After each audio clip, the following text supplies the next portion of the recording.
We are now going to move on to our final guest for this morning, which I'm so excited to introduce you to, Mike Carey. Mike is from Atlas Space Operations Incorporated. He's the founder and chief operating officer. Now, before Atlas, General Carey spent 34 years in the U.S. Air Force, beginning as an airman basic and attaining the rank of Major General. Thank you for your service. His time with the military provided a unique knowledge of space and cyber communication systems. He has since taken his skill sets to the private sector and serving as the CEO of AAC Microtech North America before moving on to found Atlas Space Operations. Carey lets his values lead his efforts, working to create a company culture where his team members feel empowered to bring about change in brand new ways that will lead to bigger and better benefits. The Atlas team knows that this happens when they work together, communicate, and push boundaries. Leading by example, Carey empowers the Atlas team to enact changes through revolutionary technology in a collaborative and dynamic environment. These practices work together to achieve Atlas's broader vision, making space access secure, affordable, and agile. General Carey holds a Bachelor of Arts in History from the University of Central Florida, an MPA from the University of Oklahoma, and an MA in National Security and Strategic Studies from the Naval War College. He's proud to have returned to his home state of Michigan, this time creating jobs and driving innovation. High five. Thank you so much for being here with us, General, and we are really happy to have you now for this part of Conversations for the Future. Hey, Meredith, thanks so much for the kind introduction. And I'll tell you the opportunity to be part of the conversations for the future is really something I look forward to do and honored to be part of this community. I'll tell you, Alex and Titan, you guys, boy, you're all over it, and it's really enthusiastic approach to imagining solutions for problems that are, I mean, they're really just before us. They're not quite there yet, but we're going to be there before you know it. And kind of like Meredith said, 10 years from now, we're going to look back and go, thank God we had these conversations. You know, Atlas provides satellite communications infrastructure as a service. Right now, we support the Earth orbiting endeavors of our customers, but we are also supportive of those that are cislunar and out to the moon. Interplanetary is a whole nother problem, right? One of the things that we all know, and I'm going to state the obvious a few times here is that this morning, is communications is what not only enables our societies, but it connects our societies. And so communications around on the surface of Earth wasn't that long ago. I remember hearing echoes on telephone calls that were transoceanic. There was a delay. It was a noticeable delay. And I also remember one time on an airplane, a military airplane over the Atlantic, making a stateside phone call. And it was in such a way that when I was done with my statement, I had to say over, and then the individual on the other line would then say what they were going to say and let me know they were done by saying over. And so telecommunications in just the last couple of decades has dramatically changed on the surface of the Earth. Or and just above the surface of the Earth.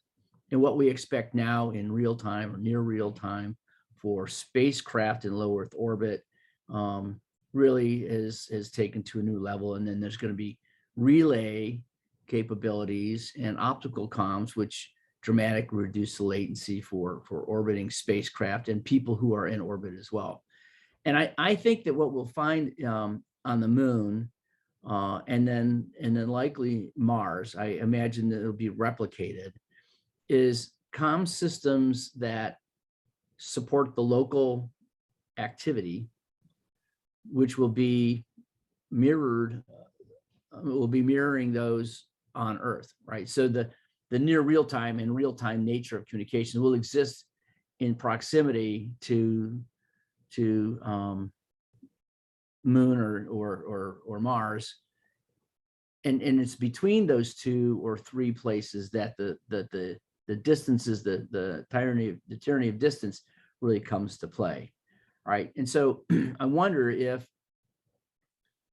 when we populate orbits and infrastructure on the surface of those celestial bodies, if the surface or near surface of the moon and surface near surface of Mars will be replicated, or will we improve upon based on the environments that they afford us? And has that all been figured out? My sense is not.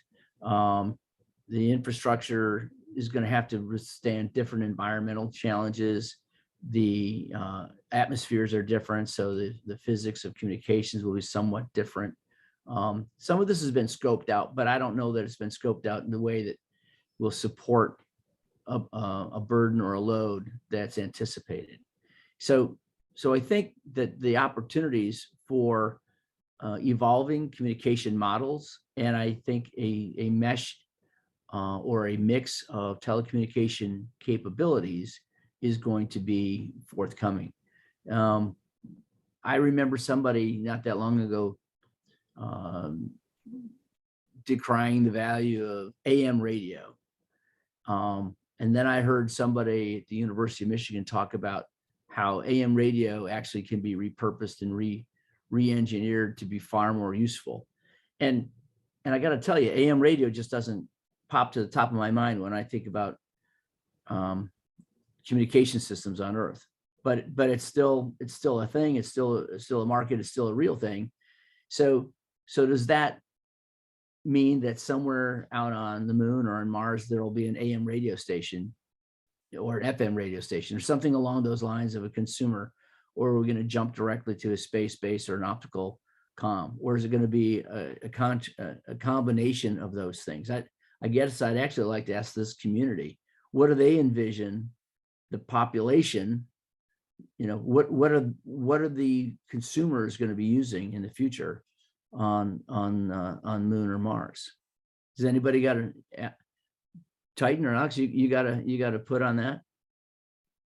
Well, first thought is I grew up with AM and FM just like you did, and that has not, as time has gone by, and I've become more used to the wireless environments of data, Wi-Fi, LTE, and so forth. So those have kind of fallen to the back, but they do present an opportunity for other, maybe not necessarily commercial entertainment, but for other uses. I mean, the frequency bands are very important. That's how we communicate in the world, and people don't realize how much of the frequency bandwidth, how important it is just to the economy. I mean, some of the huge bandwidth auctions back in the late 90s were huge.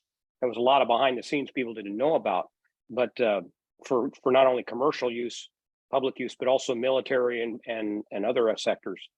So yeah, there's always an opportunity for using, but I don't see when we settle the moon and Mars, people are going to turn on their radios. They'll have another pipeline. Essentially, it's everybody wants their entertainment and their information. It's a matter of how it gets to you. It's right. Whatever's working that day. Like we talked about, it was LPs and it was CDs, or excuse me, LPs, cassettes, CDs, streaming. It's the same stuff, just coming a different pipeline. So we just have to find what infrastructure supports it. And and something that I've learned during the transition from analog television to digital, there was a lot of people pushing different versions of it, but we found out very early on, you don't want to commit to something you want to make sure whatever you're doing, you're future-proofing yourself. Make sure that whatever you're doing now isn't going to burden you later on, because we went from analog to digital, and somebody was transferring all their, like at NASA, NASA's library is vast, it's huge, video, film library. It was all film for many years, and then they were trying to transfer it. While they did library, the original negatives, they would transfer it to standard def analog. Well, when the digital came along, we spent a lot of time transferring all that analog to digital, but in standard def. Well, then when it came time when high def came along, we couldn't transfer that to standard def because it was only 480 lines, and film has a much higher resolution. So we had to go back and rescan everything into high definition. Well, they did that at 1080i. Well, now what? We have 1080p, we have 2K, 4K, 8K. So now they're going back and resolving it. You want to, whatever technology you develop, you want to future-proof yourself. You want to make sure it's you scan it at the highest available format. Fortunately, and or unfortunately, the resolutions for commercial use, anything of about 2K, the human eye really can't see it. So it's only good for large large scale presentation. So Right. for the mass media, 2K is enough. But for science and archival purposes, obviously you want to scan at the highest rate, and that's always going to change. You're always going to develop new, higher sensitivity sensors and so forth like that. But future proof is the magic term. Yeah. Alex, you got a comment? Yeah, I mean, I think that other thing I would kind of add to that, I think all that is great. Like I think one thing that we kind of have a problem here on Earth. I was thinking that similar, which is if I were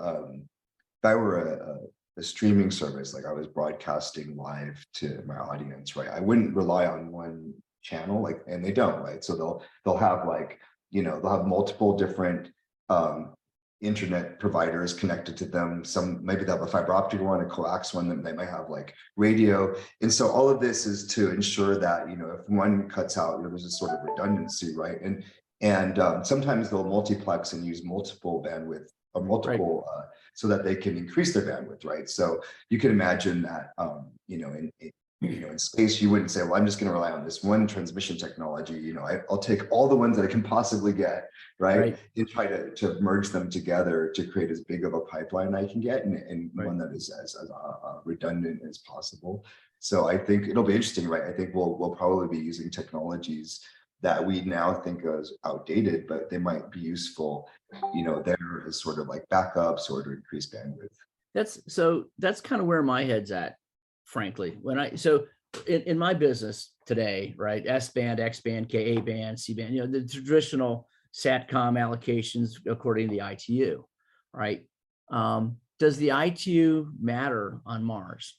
Does the ITU matter on Moon? Does, the FCC doesn't have a regulatory authority, over those planets. But if we suspend the regulatory, which I think will have to be addressed at some point, what I tend to think of, and somebody in chat, it was you, said ham radio, right?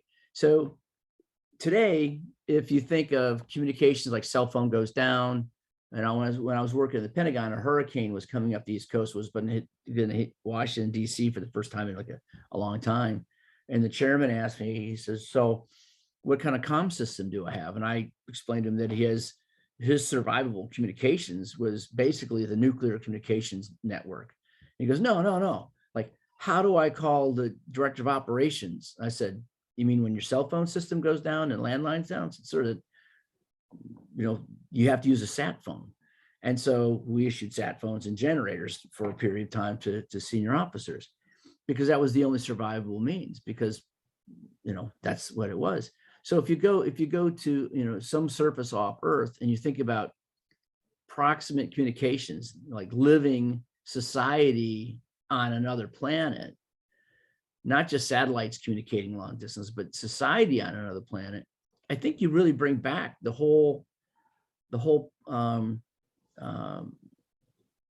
suite of communication capabilities. I mean, what's to stop us from just replicating some tried and true? Now, I know ionospheric differences are going to be different. The atmospheric is going to be different. So we have to think through that. But I imagine that there will be a public broadcast system, right?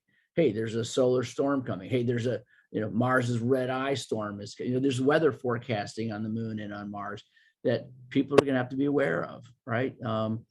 And they'll need to plan their activities around whatever is going on. And sometimes optical is not going to work.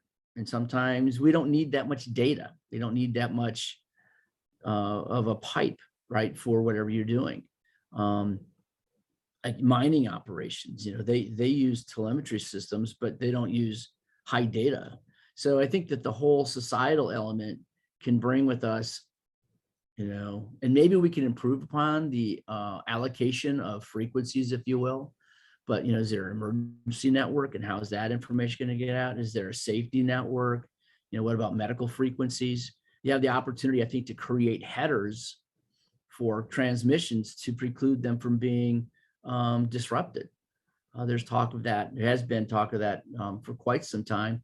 When people consider the implications of interfering with satellite communications during medical or emergency procedures or Red Cross transmissions, there should be headers that allow some kind of declaration of, essentially a red cross on this transmission, don't mess with it, or give it priority.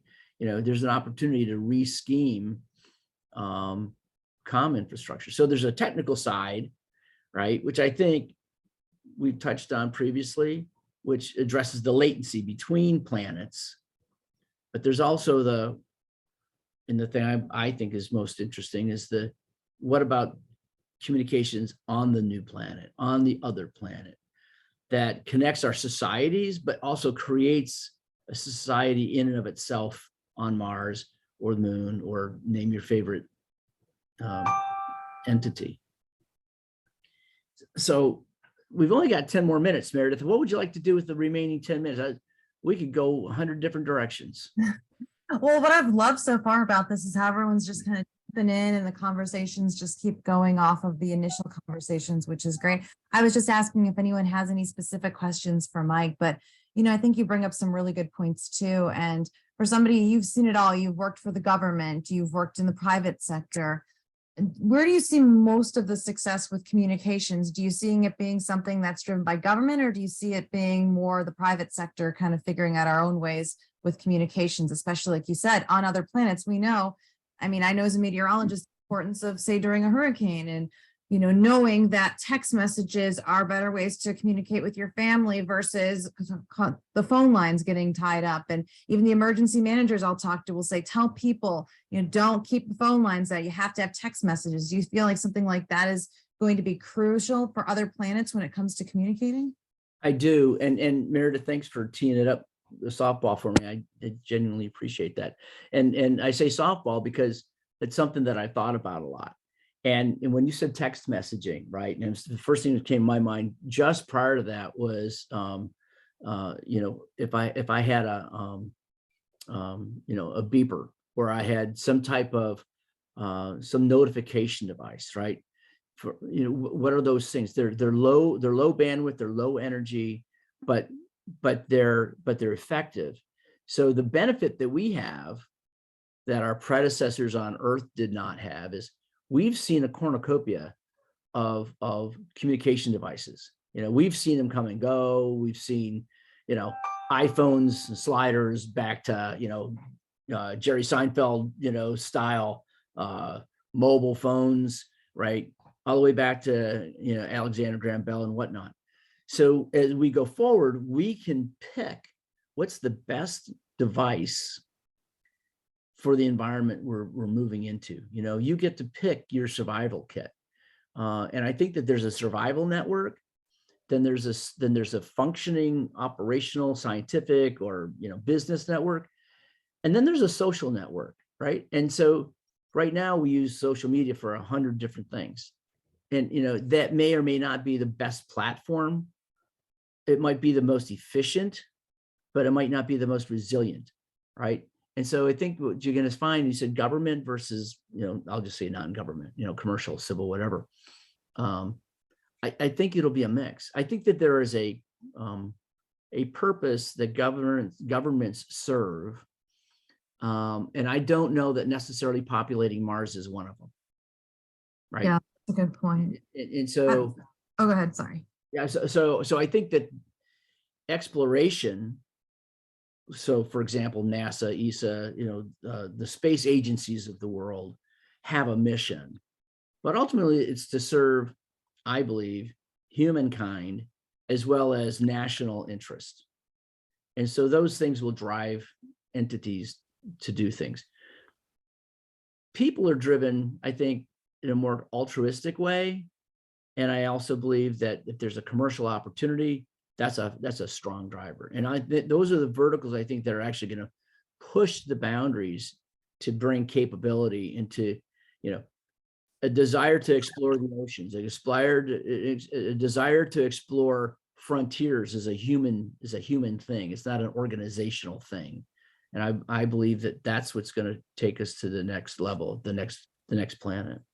Absolutely. Mike, another question that came in, what are some of the barriers you face when it comes to engaging the public, but also when it comes to communicating the importance of what your company is building? So barriers of engaging on what our company is building is the nuanced differences between what Atlas does versus our predecessor competitors. I usually do an analogy like, me and my competitors, we all provide antenna access and provide a service, right? So it's kind of like saying, what's the difference between a taxi, an Uber, and a bus? They all provide, transportation. We are a software heavy company that has a cloud-based access to ground networks, multiple ground networks, not just our own ground network. And we simplify the process and make it secure. So communicating the difference is really the biggest challenge that we have. But I think that engaging, it's not an engagement problem. It's just, it's missionary work. We got to get out there and we've got to socialize the idea that replicating hardware is not a scalable answer to a scaling problem. It's just a clunky way of solving the world's need for better communication services. And ours is one that doesn't behold itself to, if I need to communicate with you, I need to build 5 more antennas or I can't support you. We make other people's equipment more efficient and more interoperable. I think, this just goes back to show, how connected we are as a society, how much we rely on communication. And, it goes the simplest as a hand radio, as we were talking about. But then now it's like everybody has cell phones, and we see what happens when the internet goes crazy and social media shuts. People lose their minds. And so these are questions and conversations that we need to have sooner than later. And for people that are in these fields and looking to build better ways to communicate, now is your time. For people out there that we know that have this big dream or idea, this is your time to encourage those people to step it up and to help. Now, I have another question come in. We probably have time for one more question. So if anyone else has one more question, feel free to drop in the chat. While ensuring the strategic edge for your company, do you have collaborative pathways in place with other companies in mind that could supply vital infrastructure in space or for the future of the work that you're already doing? Oh, we do. Absolutely. So, we don't believe any one company can solve for the future. And so being a collaborative agent, Atlas reaches out to others who are in adjacent and frankly, in same industry, adjacent industry, as well as I was just on the phone with the gentleman from Europe an hour ago, and their vision for the future, put it 5 years out, is really exciting. And so we want to work together so that we can enable their vision, but they can also alter ours with future use cases that we have not yet scratched at. So I think open collaboration is critical. If you're not going to collaborate with world players, then you really kind of limit yourself to a shelf life in this community. Yeah, that's a really good point, especially when we think about, and I was just having this conversation actually with Anara, how success is never achieved alone. We go back to even thinking way before with cavemen, for example. They had to be self-sufficient, but they needed the help of other people, because it's the ideas of other people that help us succeed together and figure out these problems together and how we can come up with these solutions that moving forward give us so many different options of how to accomplish something or how to change something for the better of not just ourselves, but for everybody in the communities around us. And I think that's going to be critical. And also why we're having these conversations now to get started before, in this short period of time, we're going to have people back on the moon and eventually on Mars. So, right. Anybody I'm always taken aback by someone who says that they don't want to collaborate with me. I'm like, why? Right. Okay. Did I hurt your feelings? Yeah, exactly. I think I have one more question coming in. It looks like Andrew has his hand up. I just saw that. So yeah, Andrew, if you have a question or if you have something we want to add, we'll probably wrap it up just shortly. Yeah, after. I want to go back to, applies to a lot we've talked about today, is what we're going to do when we get there. And one of the things that is a conversation that I think doesn't get talked about enough is when we go to the moon and we go to Mars, self-governance. Are we going to be beholden to the mother planet for regulations and so forth? Initially we will be because of the supply chain and so forth. But like a lot of discussions been started about when you go to Mars and settle Mars, are we going to be a state or an offshoot of Earth, or are we going to create our own governance, and by that extension decide how we want things to happen, both from social, economic, technical, so forth, make our own rules? That's an opportunity to rethink humanity, the way we do things, and Mars gives us a great opportunity to maybe try a different way of doing things. And that, of course, lends itself to the we decide how we want to communicate. Yes, we're going to have use the old AM band for emergency or whatever, and it's something that they can do when they get there. They can decide this is what we want to do, as opposed to what's been done in the past too. So there's a chance for a new start on that, a lot of that type of stuff. You know, Andrew, one of the things it draws to my mind is all of a sudden I got the company store, and I got the, you know, the examples of American history kind of come to mind. But there's tons others, and there's a lot of science fiction, I'll say forecasting, that kind of gives us things to consider. One thing I don't want this conversation to take away, I don't want people to take away that Mike Carey said AM radio is the wave of the future on Mars. So that's an example. Example of the bookends, right? So you got quantum computing and Morse code. Somewhere in there is this fabric that we're going to apply in new societies. So yeah, but they're all tools. That's the thing. Your toolbox can never have enough tools, and if that includes older tools that are reliable, you use them. But you know, it's all part of the bigger picture. I'll be taking my waves to Mars. Me too. Absolutely. So fun when we're all traveling and high-fiving each other and whatever we're going to do. Like I said, in 10 years from now, maybe even 5 years from now. So a lot of exciting things going on. It is time, unfortunately, to end this conversation, which has been incredible for the last 2 hours. Mike Carey, thank you so much. We had Anara, we had Daniel, we had Titan, Andrew. We just had such a great Alex. Everyone was great that was on today. And again, I think what we need to take from these conversations is they're not ending today. The story is still being told, and we are the storytellers. And the more stories that we can tell, the more we can build on other stories moving forward in our lifetime. So everybody, if you go in the chat, we have had everyone post their information. Mike, if you want to drop the best way to connect with you there, we've had LinkedIn profiles, emails, but again, you can find all of us on LinkedIn. We're here for you. We all are the future. And by participating in events like this, we are paving the way, not just for our life, but for the generations to come, as we are the leaders and we are the movers and shakers, as we like to call it. So again, my name is Meredith Garofalo. I'm so glad that you joined us today for Foundation for the Future. Check out what Foundation for the Future is doing. Get on the newsletter. Tim couldn't be here today, the executive director, but he is great. He's got so much insight and passion for what we're all doing. So again, thanks for coming today. Happy Tuesday. Happy January. If you're out in the Northeast, you know how warm it's been, which has been weird, but as a meteorologist, hopefully you enjoy that forecast. Meredith, thank you so much. I appreciate it. Appreciate your time, your talent, your energy, and look forward to getting to know you better in the future. Yes, sounds good. We'll chat for sure after this. Thank you. Thank you, Meredith. Thanks, guys.